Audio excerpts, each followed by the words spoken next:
So many of you have asked for some more help on compound interest, and so I'm going to do a video here. Just want to point out a couple things, though. Before that, um, on your Canvas page, there is a link to all the Unit 6 videos. There's a compound interest 1 and 2 that are on there. That was an e-learning assignment from before, which I don't know if some of you didn't do that or did the problems without looking at the video, but you need more help. There's some there that goes through all the notes, but I'm just going to do problems. To get the most out of this, you should actually be pausing it and pushing the buttons on your calculator, not just watching me do it, because it will not help you. Okay, a couple terms.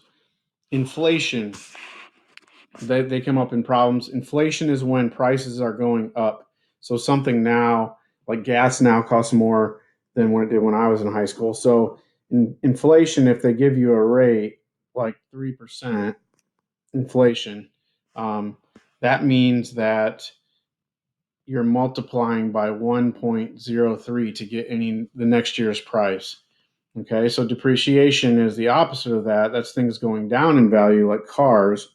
So if there was a depreciation of 5%, you'd multiply by 0.95, which is 100% minus 5%. This is 100% plus 3%. If you see the words cost of the loan, that's interest.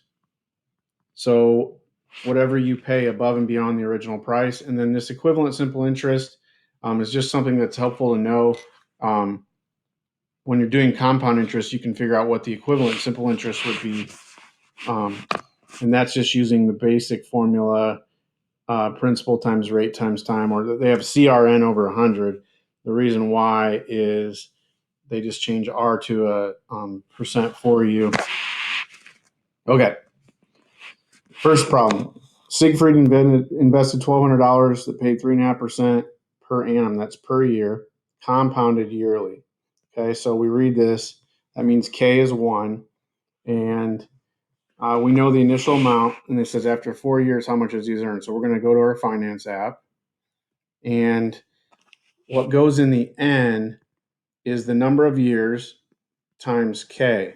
And K in this case is just 1. So in this case, the number of years is equal to N. The interest rate, straightforward. Just make sure that you put it in as, don't change it to a decimal. It'll do that for you. Present value is how much you have, and you always enter it as a negative. And then you need to make sure that the K also is under PYCY. Okay, and so we're going to be solving for future values. So you hit alpha solve. So his amount is 1377.03. That's not how much he earned. That's how much is in there. So he actually earned 177.03. So if that was a loan, that would be the cost of the loan, but this is an investment. It says, when will his investment be worth 5,000? So that's a different solving. We're going to be solving for N. So we want to put 5,000 here for what the future value is. And we go up and we solve for the number of years. So 41 and a half years. So it's going to take a long time. It's a pretty low interest rate to make that money turn into 5,000. Roy borrowed $2,000 for his new moped. The total charge for borrowing was calculated up front, figured at 6.2% interest, compounded quarterly. So K is 4. And number of years is 4. So to enter our N on the calculator, we need to take 4 times 4. So we're going to actually enter 16. And so now we can go up here and put everything in. So 16, the rate is 6.2. Present value, negative 2,000. We're going to be finding the future value, so we're going to skip over that. And then we need to change this to 4 because quarterly is 4 times a year. And this would tell you the total amount that he would have to pay back. So 2558.05. So he pays back that much. What is the cost of the loan? Well, the cost of the loan is the interest. So 558.05. It says, what's the equivalent simple interest rate? So for that, you set the interest equal to the interest formula. The simple interest formula is just the principal times the rate times the time in years. So we were compounding the interest. What would that rate be if we were just doing simple interest?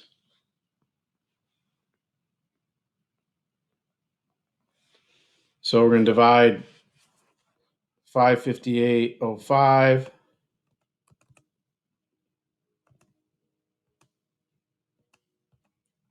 by 8,000.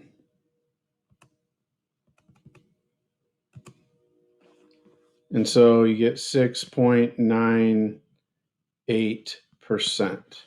So it's a little higher than 6.2 because they figured it up front and ahead of time. It's a little more complicated when you're doing payments, but since they said you're figuring out over the life of the loan, what would that be? Okay, so let's go back to the app. The last question says, if he's making equal monthly payments, what would they be? Well, we're paying back 2558.05. If you divide that by 4 years of 48, you can find out the monthly payments.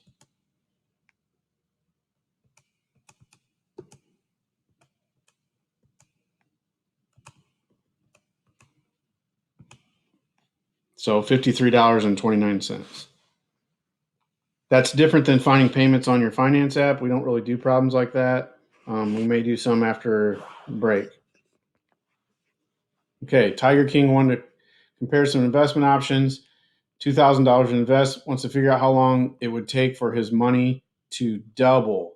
So in other words, our future value is 4,000. And so there's some different scenarios here that we can compare on the calculator. And so the first option is we don't know the number of years. We're going to be finding that out. Okay. So we'll come back to the years.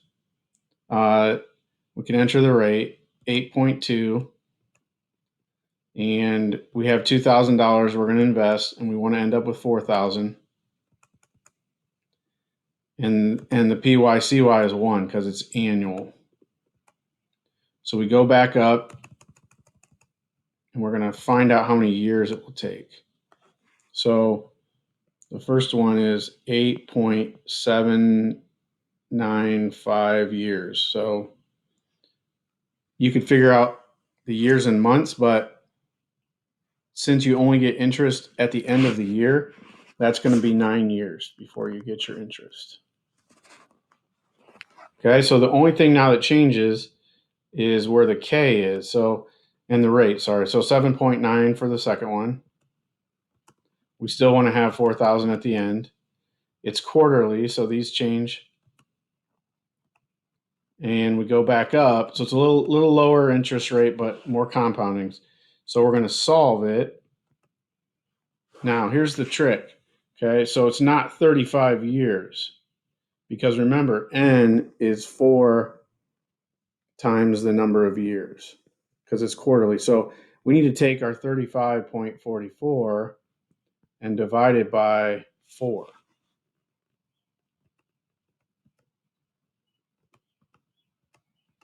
And I'm not putting all the digits in just to save a little time. So that's 8.86. Since this is quarterly, we round it to the nearest quarter. So that is also going to be 9 years because you don't get interest in the middle. You only get it 4 times a year. So right now, the first two options are basically the same. Go back to our app. We change it again. This time the rate is 7.8%. A little bit lower rate, but some more compoundings. This time it's compounded monthly.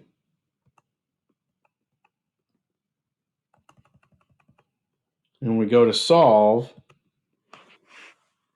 we get 106.98.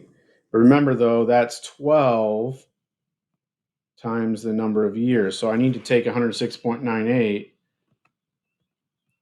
divided by 12.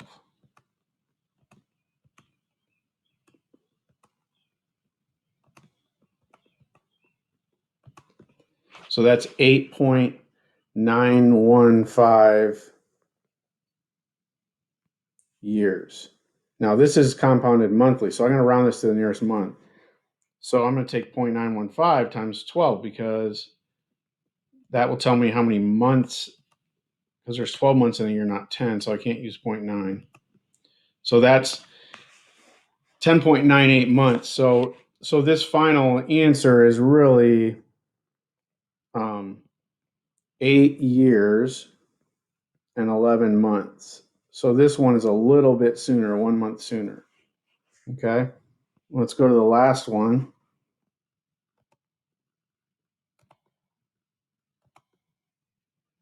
And change the rate. It goes down again.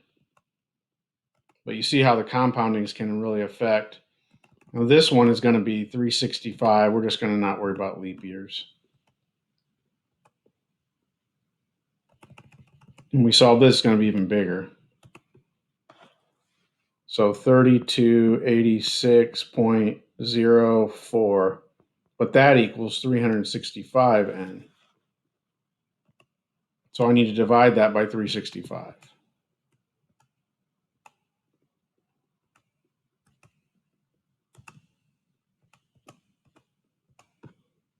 So that's exactly 9.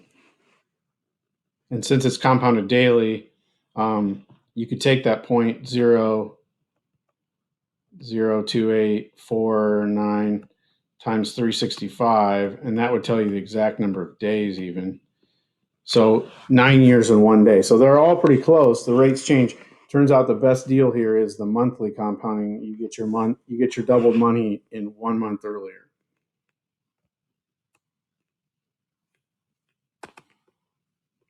Uncle Buck, we just watched this movie. I made my kids watch it with me. If you haven't watched it and you're looking for something old that's a classic 80s movie, you need to watch this.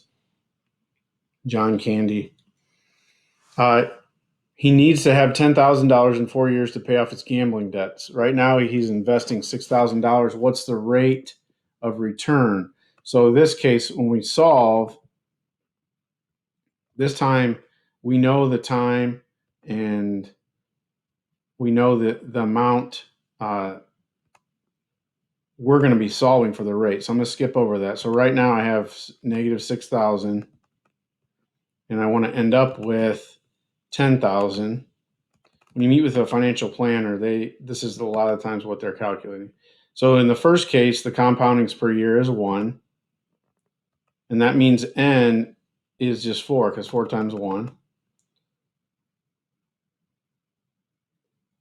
So I'm going to calculate the rate of return he needs to get. So 13.6%. Pretty high. You have to invest in the stock market and hope we don't have a virus. Okay, so for the second one, nothing changes except my quarterly now. So PY and CY are 4. So we should get a little better interest rate. I'm sorry, I got to change my N. So I have 4 years compounded quarterly. 4 times 4 is 16. So that now we're going to solve for percent there. So that's 12.97-ish. So about, if you're going 3 sig figs, that's 13.0%. And then daily, I need to do 365 times 4. So my number is really big up there. And these are both 365.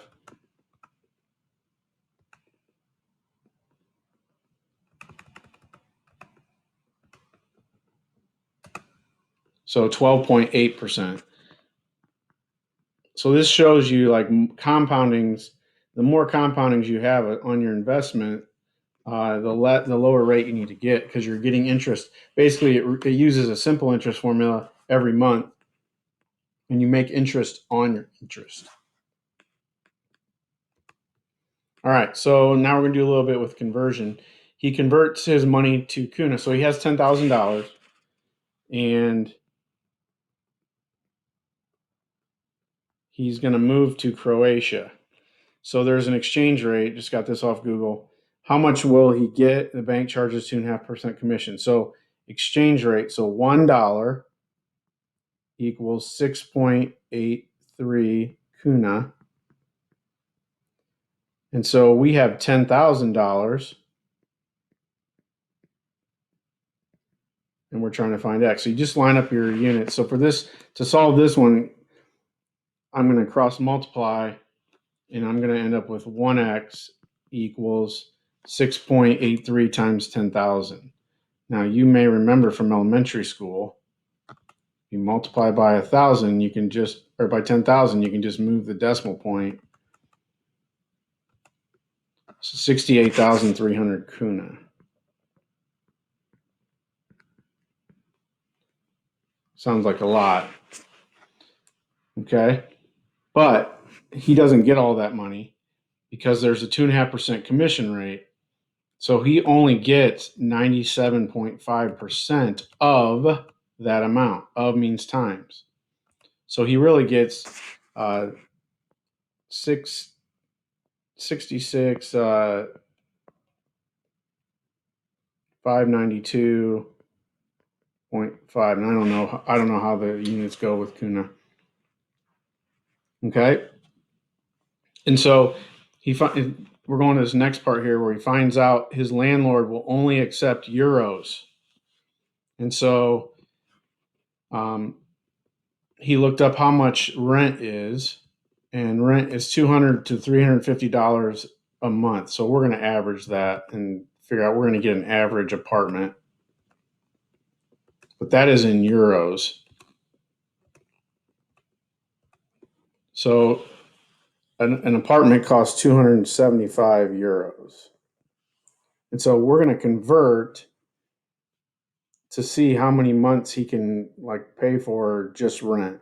So we have 66,592.50 kuna, and we're trying to find out how many euros. And 1 kuna is 0.13 euros. So again, cross multiply. Again, in this case, it's just 1 times X. So we're just going to multiply 0.13 times 66,592.50. And so 8,657.025 euros is how much money he actually, that is basically what his $10,000 translates to once he converts it. It didn't say anything about a currency charge here, but we're going to go ahead and, since he did it, he's going to only get 97.5% of that. We're charging the same currency. So he has 8440.599. So if rent is 275, just that money, he could live for 30 months. He couldn't pay for the 31st month. So that would be enough rent for that many months. And so just for a little fun fact, I just thought it'd be interesting to see. Croatia is actually cheaper than the United States by 30%. And so there's some different things here I thought it would be kind of interesting to look at, especially a McCombo meal. And so if you want to get a McSupper, it costs 40 kuna. And if we go back to our conversion, $1 is 6.83 kuna. So let's see if that compares. So 6.83 kunas in $1. Now this one we're going to be solving for to figure out the dollar price so we can actually give a good comparison. So we're going to cross multiply.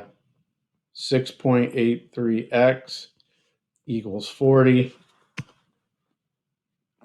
40 divided by 6.83 is the cost of a McMeal. So 586 for a McMeal. I don't know if it's supersized or not. If you want to go out to an inexpensive restaurant, you could just change in your conversion. You could just change this number to whatever these are. So 53.2.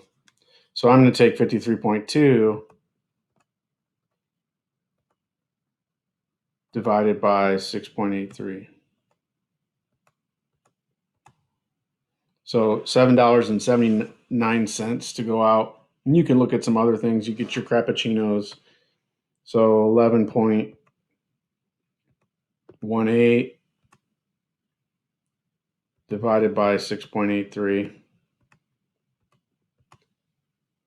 $1.64. So Crappuccino is a lot cheaper there.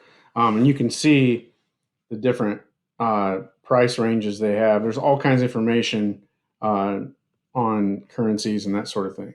So hopefully this helps you figure out some more with the solving. Again, when you watch it, if you didn't push the buttons the first time, make sure you're pushing the buttons.